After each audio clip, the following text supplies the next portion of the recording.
Hello guys, welcome back to my channel মা Manasa creation A10। আজকে আমি তোমাদের সঙ্গে একটা ব্লগ শেয়ার করব। সেটা হচ্ছে গিয়ে আজকে আমরা নৈহাটিতে বড় মায়ের মন্দিরে যাব। অনেক দিনের ইচ্ছে সেখানে যাওয়ার, বাট যাবো করে যাওয়া হয়ে ওঠে না। তো আজকে ফাইনালি টাইম করেছি, আমরা যাব। তো বিকেলের দিকে সন্ধ্যাবেলাটায় পুজো দেবো। 4:20-র একটা ট্রেন আছে, ওই ট্রেনটায় করেই যাব। তো চলো, দেখা হচ্ছে তোমাদের সঙ্গে।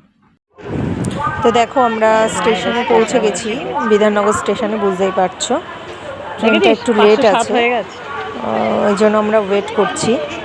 আর চা খাচ্ছে আমার হাজব্যান্ড, ওরা। আর তার সেই ফাঁকে আমরা একটু ফটোশ্যুট করে নিচ্ছি।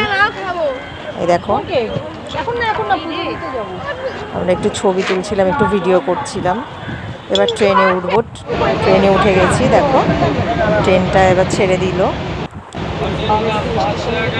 বাইরে কিন্তু বৃষ্টি শুরু হয়ে গেছে, মনে হচ্ছে খুব জোরেই বৃষ্টিটা পড়ছে বাইরে। এবার আমরা এই যে পৌঁছে গেছি। স্টেশন থেকে নেমে রিক্সা করেও যাওয়া যায়, হেঁটে হেঁটেও যাওয়া যায়। আমরা হেঁটে এসেছি, আর আমার শাশুড়ি মেয়ে রিক্সায় গেছে। তো এই যে এবার কাপড় কেনা হচ্ছে মায়ের জন্য। আমার হাজব্যান্ড এবং ভাসুর কাপড় কিনছে। এই যে মায়ের জন্য কাপড় কেনা হয়ে গেলে তারপরে পুজো দিতে যাব। এখানে কিন্তু জামা কাপড়ের প্রচুর কালেকশান, জামা কাপড়ের এত দোকান। আমি এই ফার্স্ট টাইম গেলাম নৈহাটিতে। রাস্তার দুদিকেই প্রচুর দোকান, আর জামা কাপড়ের কালেকশানগুলো এত সুন্দর। অনেক জামা কাপড়ের দোকান তো কেনা হয়ে গেছে। এবার আমরা হেঁটে হেঁটে যাচ্ছি, দেখতেই পাচ্ছ তোমরা কত দোকান দুপাশে। আর বৃষ্টিটাও শুরু হয়েছে। এই যে শেষ পর্যন্ত আমরা পৌঁছে গেছি মায়ের কাছে। এই যে একটা মন্দিরও আছে পাশে। আর এবার আমরা ডালা নেব, নিয়ে তারপরে পুজো দিতে যাব। সন্ধ্যের দিকে ভিড়টা একটু কম থাকে, রাতের 8টা অবধি মন্দিরটা খোলা থাকে। যে দেখো, এবার ওই দোকানটার মধ্যে আমরা জুতো, ছাতা টাতা এইসব ব্যাগ ট্যাগ রেখে তারপরে প্রসাদ নিয়ে তারপরে পুজো দিতে যাব। তো এবার ওখানে সব রাখা হচ্ছে। এই যে এই দোকানটা থেকে নিয়েছি, আর এই যে গেট। এই আমি ঢুকলাম মায়ের মন্দিরে। ওখানে ভিডিও করতে দিচ্ছিল না, আবার যতটা পেরেছি এই যে দেখিয়েছি। তারপরে আমরা এই যে বেরিয়ে এসেছি।